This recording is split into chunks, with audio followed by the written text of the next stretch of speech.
پچھلے جمعہ مبارک کو 11ویں شریعت کے بارے میں آپ کو بتایا تھا کہ 11ویں شرعی حیثیت اور اس پہ جو اعتراضات تھے ان کا بھی جواب دیا تھا. تو آج ہم مزید ایک اعتراض پڑھیں گے اور سنیں گے اور سمجھیں گے. پھر آپ کو 11ویں شریعت کا سارے شرط کے لیے ہو جائے گا اور یہ سارے سوال کا بھی آپ کا کے لیے ہو جائے گا. اب پچھلے جمعہ سے مبارک کو مختلف احادیث نبویہ صلی اللہ تعالیٰ علیہ وسلم کی روشنی آپ کو یہ سارے سوال کی شرعی حیثیت بتائی تھی. آج پھر اس کے بعد دوسرے جمعہ مبارک کو میں نے آپ کو یہ بتایا تھا کہ ان کا مشہور و معروف اعتراض اس چیز پر غیر اللہ کا نام آ جائے وہ چیز حرام ہے اور ہلا جامعہ آپ کے سامنے کی. آج ان کا جو اگلا اعتراض ہے یہ ہے کہ سب دن اللہ کی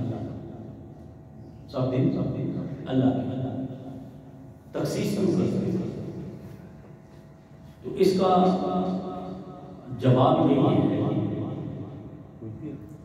ہم نے کب کہا کہ سب دن اللہ کے نہیں. کون بدبخت ہے جو کہ سب دن اللہ کے نہیں. ہم تو کہتے ہیں سب دن اللہ کے سارے دن اللہ کے. اب آپ دیکھیں نا کہ اللہ رب العزت کے پیارے نبی علیہ السلام نے فرمایا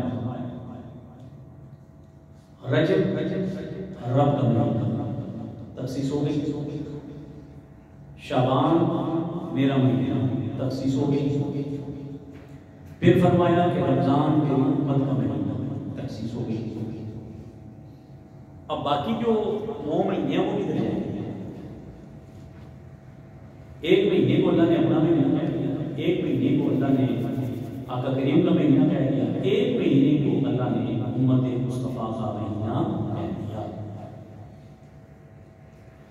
اب اس رمضان المبارک میں بھی 3 اشرے ہیں. تینوں اشروں کی مختلف فضیلتیں ہیں. اگر آپ بولنا پہلے کی اور دوسرے کی اور تیسرے کی سب سے زیادہ کہ ہم نے آخری اشرے میں ایک تاک رات رکھی ہے جو 1000 مہینوں کی عبادت سے بڑھ کر ہے.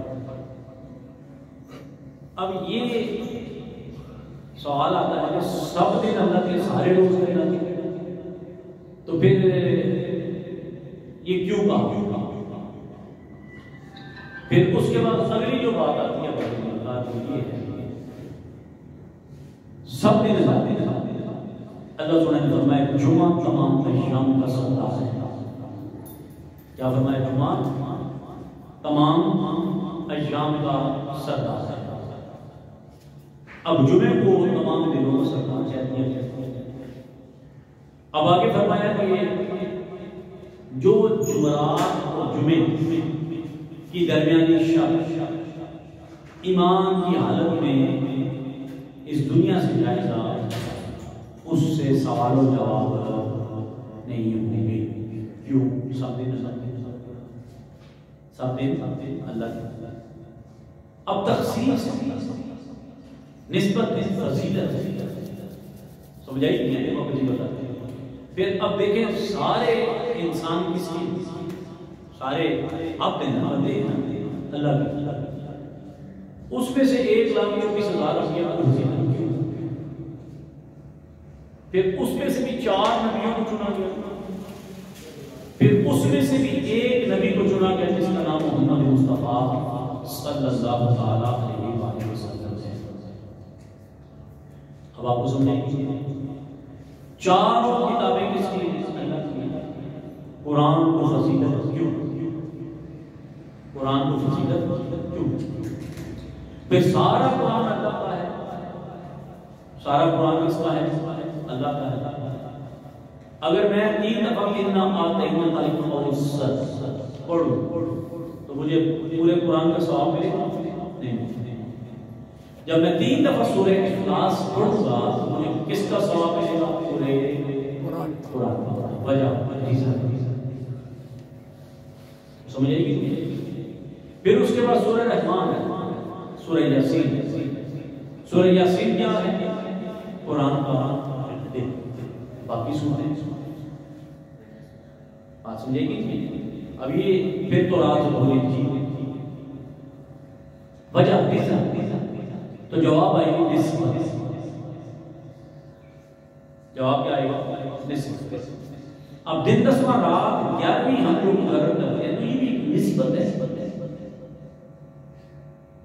اگر آپ دیکھیں تو اسلام کے بڑے سے بڑے واقعات جو ہوئے ہیں وہ سارے دن 10واں رات 11ویں۔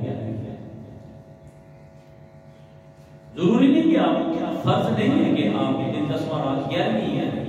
میں نے آپ کو بتایا شروع میں یہ مستحب ہونا ہے، آپ 12 کو کر لیں، 13 کو کر لیں، 14 کو کر لیں، 15 کو کر لیں، 16 کو کر لیں، جب وہ اس وقت کوئی سارے سوال وہ ممانت ہے نہیں۔ اور یہ جو دن اور ٹائم ہم مقرر کرتے ہیں سہولت عوام، مثال کے طور پر آج اگر آپ کی جامع مسجد میں 11ویں شفٹ کا ختم ہے تو بتایا جائے گا جی بروز جمعہ بعد از نماز مغرب 11ویں شفٹ کا ختم ہے، آپ تمام احباب نے شرکت کی۔ اب ساروں ٹائم پر ہے، سارے احباب ایک جگہ اکٹھے ہو جائیں گے۔ اب آپ کو سمجھ آ چکی ہے؟ یہ ان کا ہے آخری اعتراض ہے، اور سب سے مشہور جو ان کا اعتراض ہے وہ یہ کہ وَمَوْعِدًا لِلْعِبَادِ، جس چیز پر اللہ کا نام آ جائے وہ چیز حرام ہو۔ وہ آپ کو میں نے پچھلے جمعہ سے مبارک کو بڑے ڈیٹیل کے ساتھ وہ ہلا پہ اب ابوبکر بکر 11ویں شفٹ کا ہمارا ٹاپک اختتام پذیر ہوا، اور جو میں نے احادیث نبویہ صلی اللہ علیہ وسلم تلاوت کرنا انشاءاللہ حاصل کیا اس پر مختصر سے گفتگو۔ جو شخص اللہ تعالیٰ کا اور آخرت کے دن پر ایمان رکھتا ہے اسے چاہیے کہ وہ اپنے پڑوسی کی عزت و احترام کرے۔ کیا کرے گی؟ کس کی؟ ہم تو پڑوسی کو چنگا رگڑ دیں، اگر بیچارہ مر کو اس کو چنگا رگڑ گئے ٹھیک ہے کہ اگر وہ ادھر سے گزر جائے ٹنگا پہننے سامنے یہ تو ننگی اگر وہ شیر میں دیر ہونا اس کے بوں کے نیچے ہم پھول بھی چاہتے ہیں کہتے ہیں لاؤ جی۔ اور پھر اگر کوئی صحیح پاورفل بندہ ہمسائے میں رہتا ہوگا تو پھر اپنی بھی جو سی ہے نا شناخت اس کے نام سے کروا دے کہ فلاں بندے کے گھر کے ساتھ میں رہا ہے، کیوں تیری اپنی کوئی شناخت نہیں ہے؟ وہ سمجھے گی کہ تیری اپنی کوئی شناخت نہیں ہے، تیری اپنی بھی کوئی شناخت ہے نا، یہ تیری سوچ ہے اور بس سوچ ہے، اپنا تعارف خود کر۔ تو مومن ہے تو مسلمان ہے، اگر متقی اور پرہیزگار ہے تو اللہ کی بارگاہ میں تیری بڑی عزت اور احترام ہے۔ بات سمجھے گی نہیں؟ اب جو پہلی حدیث اب ہم اسی وقار پڑھنے لگے جو نواز شریف کی حدیث ہے، اور حضور نبی کریم رسول رحیم صلی اللہ علیہ وسلم نے فرمایا کہ میرے پڑوسی، آپ سے سوال کیا گیا کہ میرے پڑوسی کا مجھ پر کیا حق ہے، میرے پڑوسی کا مجھ پر کیا حق ہے؟ پھر اپنے آپ کو دیکھنا، حضور کی حدیث کو دیکھنا، کیا ہم اس پر عمل کرتے ہیں؟ گاؤں میں تو ہے، شہروں میں نہیں، شہروں میں بہت کم ہے۔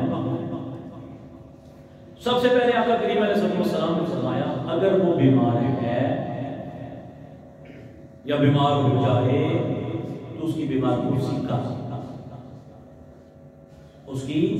کیا کر بیمار کرسی ہمارا سایہ مر بھی جائے ہمیں خبر ہی نہیں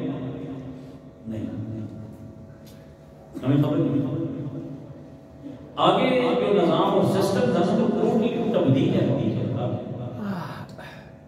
آج سے تقریباً آپ 30 سال پیچھے چلے جائیں نا 80 کی دہائی میں تو نظام یہ ہوتا تھا کہ بندہ اگر کوئی بالکل موت کے قریب ہے تو سارے ہمسائے کیا ہو جاتے اکٹھے ہو جاتے اور کلمہ شریف اور گھر والوں کو صبر اور تسلی دیتے تھے کہتے تھے اللہ کرم کرے گا اللہ فضل کرے گا جو سمجھدار بزرگ ہوتے تھے وہ باہر نکل جاتے تھے اور نوجوانوں کی ٹیم کو اپنے ساتھ ملا کر کہتے ہیں کہ بھئی یہ بچے نہیں سکتا گھر والوں اگر مصروف ہیں ہم نے اب یہ کرنا ہے کہ اس کے کفن دفن کا اہتمام کرنا ہے اتنے میں یہ باتیں ہوتی ہیں تو ساتھ ہی وہ بندہ مثال اب غسل کفن دفن یہ سارے کا سارے سلسلہ ان ہمسایوں نے کرنا نہ ان کو پتا کھانا کہاں سے آ رہا ہے نہ ان کو پتا ہمارے مہمانوں کو سنبھال کون رہا ہے نہ ان کو پتا کہ مہمان آئے کس طرح نہ ان کو پتا کہ مہمانوں کو کال کس نے ان کے سارے مہمان پہنچے اگر گرمی ہے تو سارے بیٹھ کے کھول دیے پنکھے لگا کے آج عوامت وقار ہم اتنے بھی یہ سوچ رہے ہیں کہ پاس ہمسایہ مر رہا ہوتا ہے تو ہم اس کی خبر کی نہیں کرتے اگر وہ اکیلا رہ رہا ہے اللہ نہ کرے وہ مر گیا آپ نے اخباروں میں پڑھا ہوگا کہ فلاں بندے کی انتقال ہو گیا اور 6 دنوں کے بعد اس کے گھر سے اس کی لاش نکالی ٹی وی یہ نیوز آپ پڑھتے ہیں نا سنتے ہیں نا وہ کیوں نکالیں گے بدبو کی وجہ سے اب ہمیں یہ توفیق نہیں پتہ 6 دن سے پتہ نظر نہیں آ رہا تالے بھی کھلے ہوئے ہیں کنڈی لگی ہوئی ہے راز کیا وجہ اور چھوڑے جو ہمارا نمازی بھائی ہے وہ اگر نہ آئے پکے جو نمازی اگر کوئی بڑا بات کر رہے نا فلانا پتہ نہیں آ رہا وہ آگے سے ہمارا جواب ہوتا ہے جی اپنے ایسے پڑھ سکتے جی ساڑھے ایسے نہیں نہ پڑھے مسیدی جانا ہے کہ آپ نے قبر سیدھی کرنے ایسے آنا ہے مجھے ہار سے جو کرنے رہی ہے آگے سے ہمارا جواب اس طرح جو کہ کیا ہے سارا غلط اگر نمازی بھائی آپ کا نہیں آ رہا اس کے گھر جائیں اسے پوچھیں مسئلہ نہیں کا مسائل نہیں لیکن ہمارے اندر یہ چیز رہی نہیں آپ سمجھے کہ بابا جی بتا پھر آگے فرمایا کہ اگر وہ فوت ہو جائے تو اس کے جنازے کے پیچھے جا اور یعنی مر جائے فوت ہو جائے تو اس کے جنازے کے ساتھ جا یہ نہیں کہ اندر بس ٹھیک ہے کہ مر گیا تو اب اسی اللہ کی سوچ گرمی ہے فرض تو پایا ہے نہیں جاؤ اس کے جنازے پھر اس کے بعد فرمایا اگر تجھ سے قرض مانگے تو اس کو قرض دے اگر وہ تجھ سے قرض مانگے تو اسے قرض دے پھر فرمایا اگر وہ بنانا ہو تو اس کی سطر پوشی کر اس کو کپڑے دے میں سے دو مانا یہاں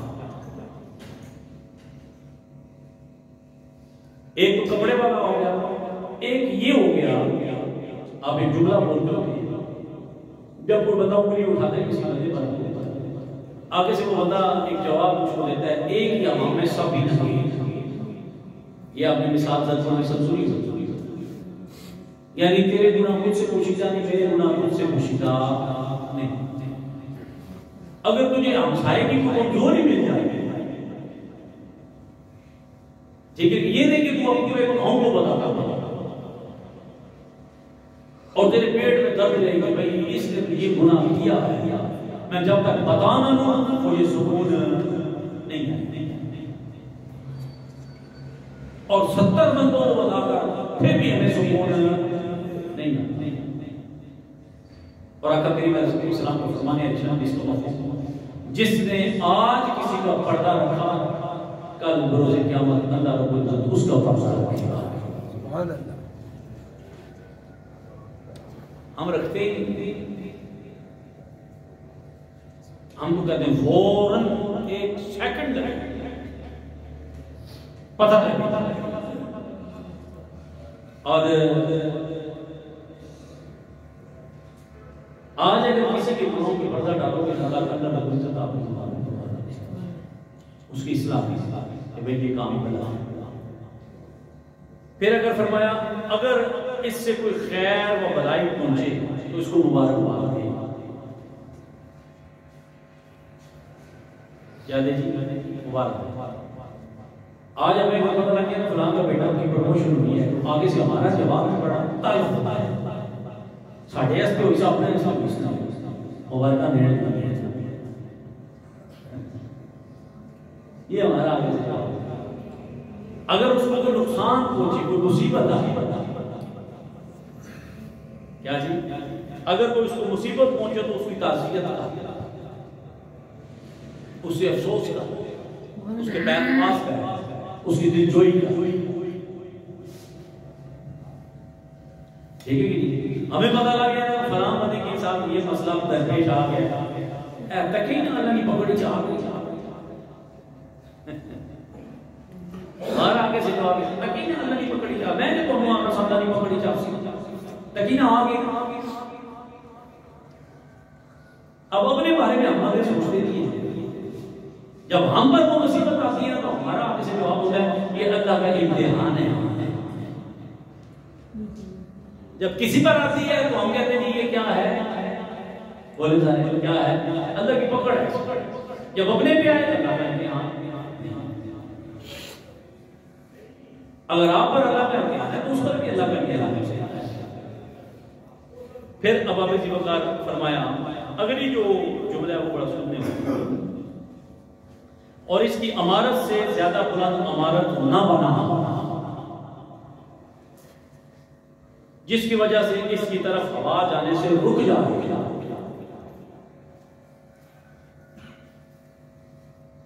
اب دیکھیں کتنے زیادہ ہمسایوں کے ہوتے صرف ایک حدیث. پھر اس کے بعد بتایا کہ تو اپنی ہڈیا کی خوشبو سے اس کو اذیت و تکلیف نہ پہنچا. آج کل تو آتی پہلی بات ہے آگے بڑھی آگے بھی بڑھی. ٹھیک ہے نا فلاں بندے نے یہ بتایا چھوٹے چھوٹے ہوتے تھے نا تو خوشبوئیں تو بیٹھ کر چھوٹے چھوٹے باتیں کرتے تھے. آج فلانی خالہ چاول پہنچا آج فلانی خالہ دال چھولے آج فلانی نے خالہ نے مرغی پکائی. آج وہ خالہ والا کنسرٹ رہا ہی نہیں.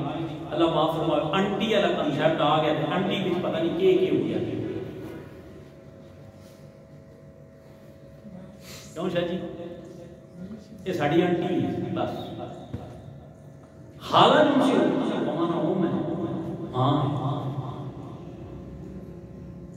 اپنی اصل کو نہ چھوڑ کوا چلا حاصل چلا اپنی جان بھی میں ہمیشہ کہتا ہوں لڑیں گے میرے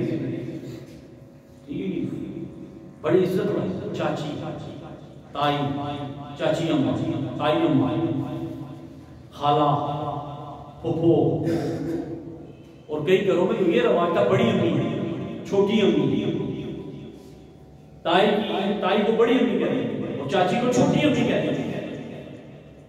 اب وہ سسٹم نے آنٹی آ گئی بس سمجھ نہیں آنٹی کون ہے کون نہیں. اب آپ کو سمجھ نہیں کہ ہمسایوں کے حقوق کے بارے میں. پھر فرمایا وہ اپنے سالن میں سے کچھ اسے بھی دے دے.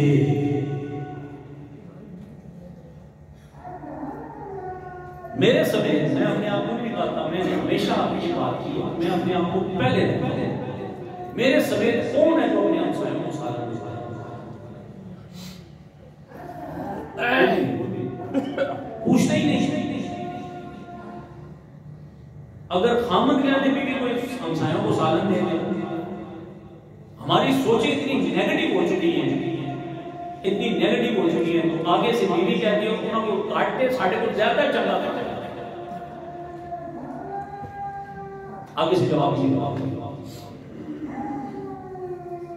اگر بیوی خامن کو کہتے کہ میں ان کے گھر سالن بھجوا دوں، تو آگے سے خامن کا جواب ہوتا ہے میں درختہ نہ پیسے دینا لانا، میں کماتا ہوں بڑی محنت سے۔ بات سمجھے گی؟ تو اس لیے ہم سایوں کے بڑے حقوق ہوتے ہیں۔ حضرت ابو ہریرہ رضی اللہ عنہ نے فرمایا کہ نبی کریم صلی اللہ علیہ وسلم نے عرض کیا کہ فلاں عورت رات بھر عبادت کرتی ہے، کیا کرتی ہے جی؟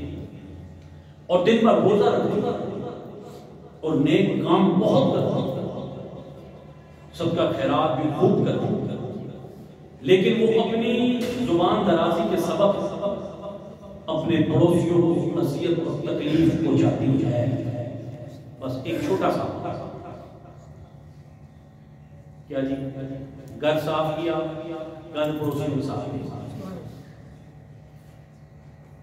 گھر صاف کیا، کہاں پہ پڑوسیوں کی، مکان بنا رہے ہیں، پڑوسی بولتے نہیں ہیں، لسن دبی لوگ۔ اب حضور صلی اللہ علیہ وسلم نے فرمایا اس میں کوئی بھلائی نہیں، وہ دوزیوں میں سے ہے۔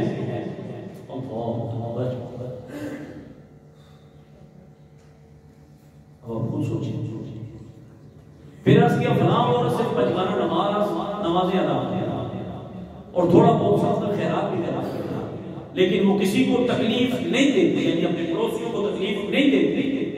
رسول اللہ نے فرمایا عورت اہل جنت میں سے ہے۔ عورت کس میں سے ہے؟ اہل جنت۔ اب آپ اسی وقت آپ کے سامنے دو حدیثیں تلاوت کرنے کا میں نے شرح حاصل کیا اور مختصر سے شرح آپ کو بتائیے۔ پڑوسیوں کے خاص خیال رکھا ہے، آپ جب ان کا خیال رکھیں گے نا تو اللہ پاک کا بھی خیال رکھے گا۔ پہلے جو میں نے آپ کو ڈوریشن بتائی ہے نا، جو ہم نے سنا ہے وہ یہی سنے اپنے بزرگوں سے کہ رشتہ دار بعد میں پہنچے گی، پہلے کون آئے گا؟ پڑوسی۔ بولو صحیح، پڑوسی پہلے ہمسایہ ہے۔ آج کل ہمسایہ بھی نہیں ہے۔ میں نے آپ کو ایگزامپل دی ہے، 7 دن بعد پتہ لگا بندہ مر گیا جب بدبو پھیلی پورے علاقے میں۔ آپ سمجھے گی نہیں؟ تو ہمیں یہ بتایا گیا کہ ہمسایہ آج آیا، ہمیں جو سبق بڑھایا گیا، لیکن ہم یہ چیز کرتے ہمیں پتہ ہی نہیں ہوگا کہ ہمارے ہمسائے میں ہے کون۔ آگے جو حضرت دور تھا نا، دادا سے لے کر پوتے تک، نانا سے لے کر نواسے تک، ساروں کے نام پاتے۔ اگر کسی ایک کا نام لیا جائے نا، فلانے کے گھر جانا، تو بندہ پکڑ کے اس کے گھر لے کر آتے۔ ابھی پوچھا جائے نا جی فلانا بندہ کدھر رہتا ہے، اس کے گھر کے پاس کھڑے ہونا، تو ہمیں پتہ ہی نہیں، ہمیں سمجھ ہی نہیں پتہ ہی نہیں کدھر ہے۔ پھر جب بندہ ادھر پہنچ جائے اس کے گھر کے پاس، کہتا ہے یار اتھوں میں نے بدبخت لے کے باہر چلا۔ یہ حال ہے ہمارا۔ تو پڑوسیوں کے حقوق ہیں، ان کا خاص خیال رکھا کریں۔ اللہ سونے کی بارگاہ میں دعا ہے، اللہ سونا ہمیں